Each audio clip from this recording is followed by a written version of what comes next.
La vidéo du jour a pour but de proposer différents moyens pouvant soulager à court et à long terme des genoux douloureux.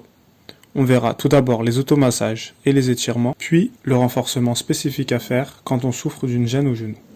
La première méthode pour soulager ses genoux concernera les automassages. Le fait de masser ces muscles aidera à enlever les nœuds musculaires, par conséquent à les détendre et donc à aussi relâcher la pression sur le genou. Une douleur au genou peut en effet provenir des muscles trop raides dans certains cas. On pourra donc masser les mollets, les ischios, les fessiers ainsi que les quadriceps. Cette méthode agira surtout à court terme mais devrait être accompagnée d'autres exercices. La deuxième méthode concerne donc les étirements et plus particulièrement sur une zone, les quadriceps. Des quadriceps peu souples peuvent causer des douleurs au niveau des genoux. On cherchera donc à les assouplir. On a ici 3 exemples d'étirements qu'on peut réaliser. On ne dépassera pas 15 secondes si on les réalise avant un entraînement pour ne pas perdre en dynamisme. En dehors des entraînements, on pourra tenir chaque position jusqu'à 1 minute maximum. On espacera dans ce cas-là chaque étirement de 30 secondes de repos.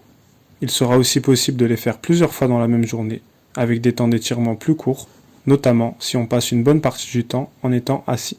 Cela permettra donc de faciliter la circulation sanguine et de moins sentir son genou.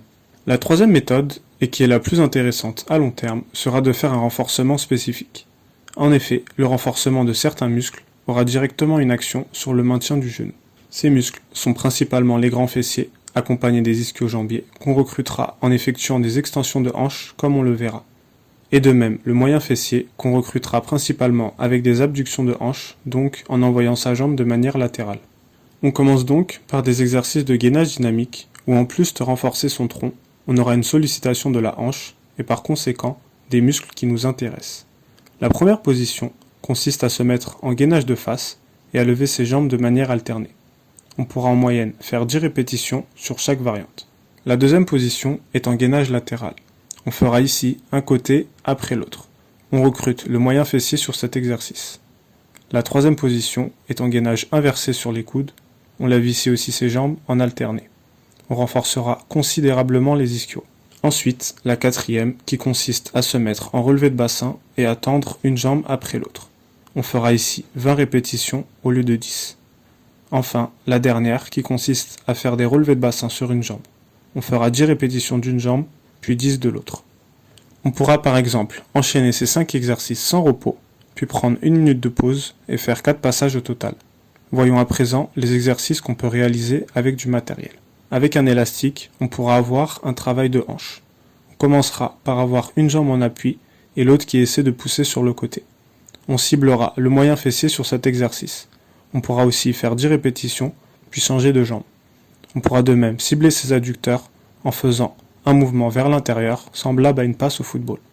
On fera aussi 10 répétitions de chaque jambe.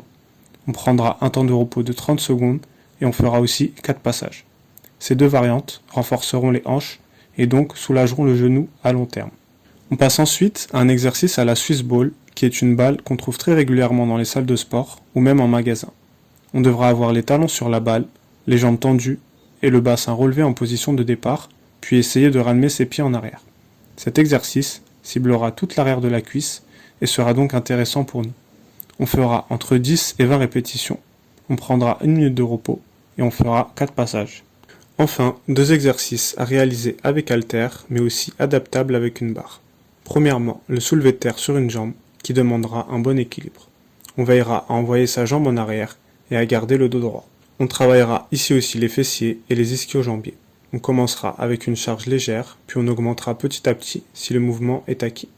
On tournera ici autour de 10 répétitions par jambe pour 1 à 2 minutes de repos et 4 passages. Deuxièmement, le soulevé de terre dit jambes tendues, mais en réalité qui doit être fait avec les jambes légèrement fléchies. On veillera ici aussi à garder le dos bien droit, en poussant les fesses en arrière et en cherchant les sensations sur l'arrière de la cuisse. On tournera sur le même nombre de répétitions et de temps de repos que l'exercice précédent. Si on possède seulement des poids très légers, on pourra faire des séries plus longues avec plus de répétitions. Tous ces exercices peuvent donc être réalisés dans la même séance. On peut aussi les dispatcher dans sa semaine ou en faire que quelques-uns de temps à autre. À côté de cela, on essaiera au maximum de diminuer les exercices avec une extension de genoux, tels que les squats ou les fentes par exemple. On pourra les réintégrer une fois que le genou se portera mieux. On pourra ajouter une autre méthode pour soulager son genou, qui est le froid. Mettre une poche de glace sur son genou à compter de 20 minutes, 2 fois par jour, pourra être intéressant afin de diminuer l'inflammation et accélérer la récupération. On favorisera cela après une séance par exemple, ou une fois le matin et une fois le soir, mais pas avant une séance où on devra plutôt se réchauffer. En guise de conclusion, les douleurs au genou sont la plupart du temps dues à un déséquilibre entre les muscles avant de la cuisse et les muscles arrière ainsi que les hanches. Il faudra donc détendre la zone des quadriceps et renforcer les ischios et les fessiers. On favorisera des extensions de hanches plutôt que des extensions de genoux et on donnera de l'importance à la récupération. C'est la fin de cette vidéo qui m'a été assez demandée. Je t'invite à ne pas la quitter sans liker, commenter et partager. Abonne-toi et active les notifications car d'autres vidéos intéressantes arrivent. D'ici là, je te dis à très vite pour d'autres contenus sur l'entraînement. Donc voilà, je recommande ce livre pour les footballeurs. Karim Tarwat.